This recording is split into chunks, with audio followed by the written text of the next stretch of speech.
Olá pessoal, estou aqui com vocês para mais uma aula da nossa física e hoje a gente vai falar das componentes da força resultante. Bom, força resultante, todos nós já sabemos, é o somatório vetorial de todas as forças que estão aplicadas a um corpo, né? E essa força, então, depois de determinada, essa resultante, nós vamos observar que ela se divide em duas componentes, né?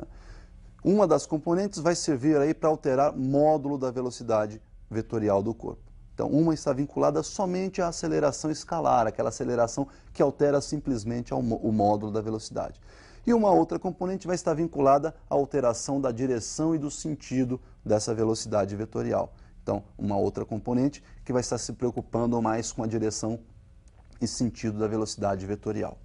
Para isso, então, nós vamos fazer um estudo separado aí de uma das componentes, que nós vamos chamar aí de componente tangencial, e uma segunda componente que nós vamos chamar de componente centrípeta.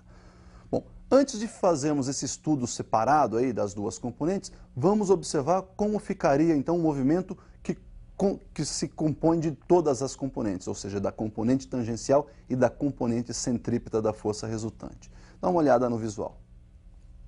Nós temos aí força resultante, então, em uma partícula que se desloca em uma trajetória curva, né?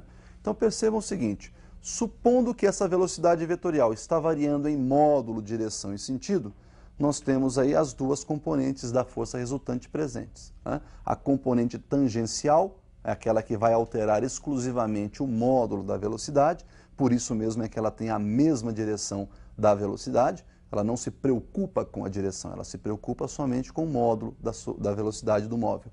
E a componente centrípeta que está vinculada, então, à alteração da direção e do sentido. Esta, sim, se preocupa com a direção e o sentido desse corpo, ou da velocidade vetorial desse corpo.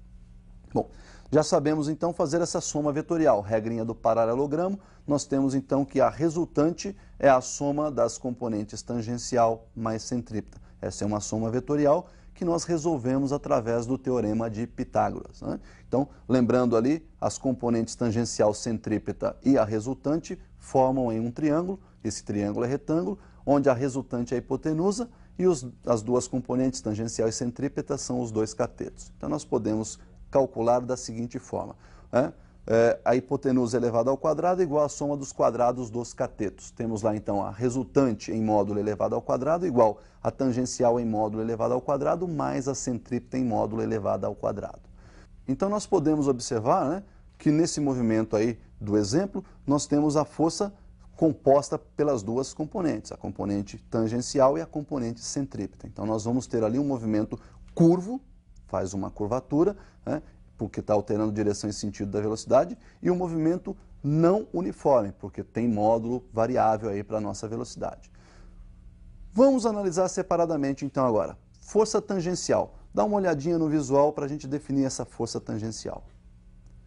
A componente tangencial, está lá, o próprio nome já diz, ela é tangente à trajetória, portanto tem a mesma direção da velocidade, tá certo?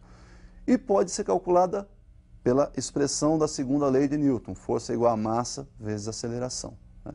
Então veja bem, o módulo da força tangencial é dada pelo produto da massa pelo módulo da aceleração tangencial. Se essa aceleração tangencial se preocupa exclusivamente com a variação do módulo da velocidade, nós podemos dizer que o módulo da tangencial é exatamente igual ao módulo da aceleração escalar. Portanto, eu posso então dizer que a força tangencial também pode ser calculada como sendo a massa multiplicada pelo módulo da aceleração escalar. Então, pessoal, como nós vimos lá, a componente tangencial, ela tem a direção tangente, vimos como calcular o seu módulo e falta definir agora seu sentido, né?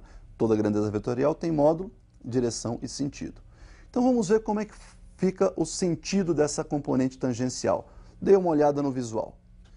Então percebam aí que o sentido pode ser o mesmo da velocidade ou oposto ao da velocidade. Primeiro analisando o mesmo sentido da velocidade. Quando é que a força está no mesmo sentido da velocidade?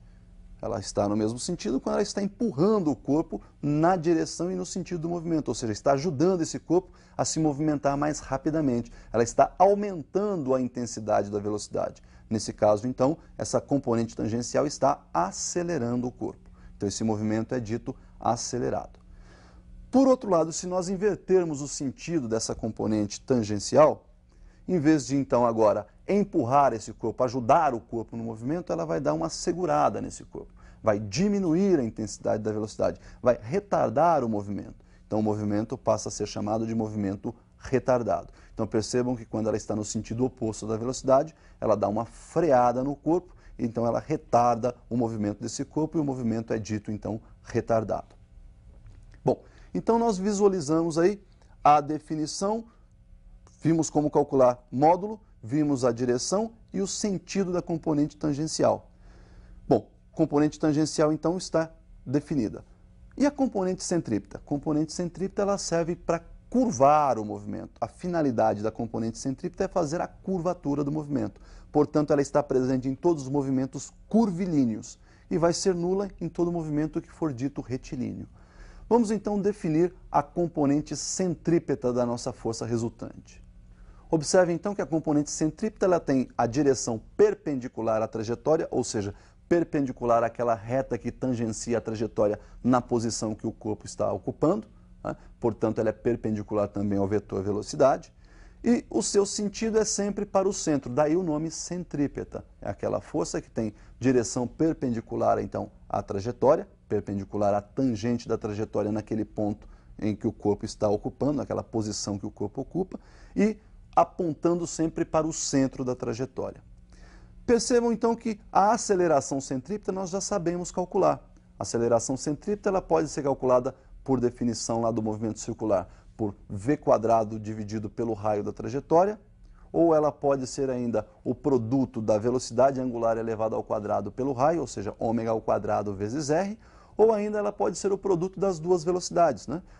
O módulo da centrípeta pode ser o produto da velocidade angular pela velocidade escalar linear. Então nós temos aí o produto das velocidades que compõem lá o movimento circular, a escalar e a angular, a escalar linear e a escalar angular. Bom, se a gente pegar então essas acelerações aí, essas definições de aceleração centrípeta e substituirmos na segunda lei de Newton, né, nós podemos então definir a equação que calcula o módulo da força centrípeta. Vamos dar uma olhada como fica. Então olha lá, substituindo, né, na segunda lei, força centrípeta é igual massa vezes aceleração centrípeta. Perceba então que a força centrípeta pode ser calculada num primeiro momento como sendo o produto da massa pela velocidade elevada ao quadrado dividida pelo raio da trajetória. Então substituímos aí a primeira definição de aceleração centrípeta na equação de Newton. Uma segunda opção seria substituir lá a definição 2, né? Aquela ω² vezes r. Substituindo então ω² vezes r lá na aceleração centrípeta, força centrípeta então ficaria em módulo igual ao produto da massa pelo quadrado da velocidade escalar angular e ainda multiplicada pelo raio da trajetória. E num terceiro momento a gente pode calcular da seguinte forma ainda essa força centrípeta. Olha lá, o módulo da força centrípeta pode ser dada pelo produto da massa, né, multiplicada aí pela velocidade escalar angular e ainda multiplicada pela velocidade escalar linear. Então ficaria o módulo da centrípeta igual a m vezes ω vezes v. Bom, então nós vimos aí três formas para calcular o módulo da força centrípeta. Então já sabemos como calcular o seu módulo. A sua direção é sempre perpendicular à trajetória, portanto, também já definimos a sua direção, né? E o seu sentido, o próprio nome já diz, centrípeta, sempre para o centro da trajetória. Nós temos aí várias aplicações práticas para isso, né? Vamos a uma aplicação bem conhecida nossa, que é aquela do globo da morte que nós temos lá nos circos, né? Aquela atração principal do circo, que é aquele camarada andando dentro de um globo, uma esfera, né, feita em grade, vazada, para que você possa visualizar lá dentro um malucão lá andando com a moto de cabeça para baixo, vai e vem e assim por diante. Então vamos analisar o que acontece no globo da morte. Então nós temos aí no globo da morte um corpo, né, por exemplo, na subida. Olha lá, vamos pegar esse motoqueiro quando ele estiver começando a subir. Quando ele começa a subir, nós temos aí a aplicação de algumas forças. Bom, primeiro, força-peso é a força aplicada pelo centro de gravidade da Terra sobre esse conjunto, né? Conjunto que nós vamos chamar de conjunto motoqueiro mais a sua motocicleta. Então, no conjunto motoqueiro mais motocicleta, nós temos a força-peso. Essa força é vertical para baixo. Consequentemente, se você analisar durante a subida, essa força está tangenciando a trajetória. Então a força-peso nesse momento vai fazer o papel da componente tangencial das forças. Perceba que durante a subida ela tem aí essa força tangenciando com o objetivo aí, inclusive de dar uma diminuída na velocidade. Ele está subindo e a força está puxando contra o movimento. Então essa força é uma força tangencial com a finalidade de reduzir o módulo da velocidade, diminuir o módulo da velocidade. Em contrapartida, essa moto está apoiada nessa esfera, nesse globo. Consequentemente, ela empurra esse globo para fora, tentando sair, e esse globo empurra essa moto, esse conjunto, para dentro. Consequentemente, nós temos aí então uma componente normal que faz o papel aí de resultante centrípeta. Somando vetorialmente a centrípeta com a componente tangencial, nós temos a resultante das forças que atuam nesse corpo. Então percebam que aí no globo da morte nós temos a aplicação das componentes centrípeta e tangencial, ou seja, nós podemos visualizar essas duas componentes claramente. Pessoal, vamos analisar rapidamente alguns movimentos mais importantes? Então, deem uma olhada no visual. Nós temos aí um movimento que é dito retilíneo e uniforme. Retilíneo não muda a direção e sentido, portanto não tem componente centrípeta. Uniforme não muda módulo da velocidade, portanto não tem componente tangencial. Lá no movimento retilíneo uniformemente variado, bom, por ser variado altera o módulo da velocidade, então agora eu tenho uma componente tangencial, mas não tem centrípeta, porque ele continua sendo retilíneo. Movimento circular uniforme, por ser circular alterou direção e sentido, e consequentemente eu tenho aí a componente centrípeta. Mas por ser uniforme não tem alteração no módulo da velocidade, e portanto nós não temos a componente tangencial. Já no movimento circular uniformemente variado, existem as duas componentes, uma vez que por ser circular altera a direção e sentido, e por ser variado altera o módulo da velocidade.